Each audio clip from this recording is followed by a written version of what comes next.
दिवसाची सुरुवात येशूबरोबर. आपलं जीवन हल्ली खूप धावपळीचं झालेलं आहे, खूप धगधगीचं झालेलं आहे.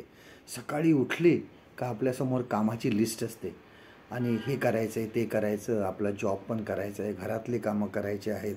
आणि अशा वेळेस जर घरातली मोलकरीण आली नाही तर अजून त्या धावपळीमध्ये अजून त्यामध्ये जास्त भर पडते. आणि ही कामे उरकताना आपण बायबल वाचायला विसरतो. आणि मग आपण विचार करतो, मनामध्ये विचार करतो की ठीक आहे, मी एखादं फक्त वचन वाचते, थोडीशी प्रार्थना करून आपण उरकून घेऊया. परंतु त्यामध्ये सुद्धा आपण ती गोष्ट विसरून जातो आणि आपले लक्ष हे देवाकडे न लागून आपल्या सर्व कामाच्या टेन्शनकडे लागून जाते. आजूबाजूची जी आपली धावपळीचं आहे किंवा जे आपल्याला टेन्शन आहे कामाचं, त्याकडे आपलं लक्ष लागून राहतं. येशू ज्यावेळेस आपल्या शिष्यांकडे पाण्यावरून चालत आला त्यावेळेस पेत्राने सांगितलं की प्रभू मला सुद्धा येऊ द्या.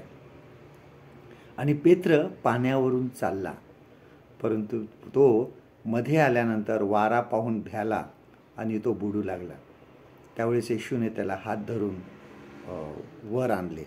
आपल्या जीवनामध्ये सुद्धा आपण समस्यांमध्ये इतकं गुरफटून जातो की आपलं येशूकडचं लक्ष बाजूला करून आपण इतर ठिकाणी बघायला लागतो. माझं हे काय राहायचं, मला हे टेन्शन आहे, मला हे टेन्शन आहे. परंतु येशूकडून आपण लक्ष ज्यावेळेस बाजूला करतो त्यावेळेस आपण जास्त त्या समस्यांमुळे घाबरून जातो. त्या समस्यामुळे आपण जास्त टेन्शनमध्ये येतो. आणि त्यावेळेस प्रभू येशू ख्रिस्ताने पेत्राला काय सांगितलं की तू संशय का धरलास?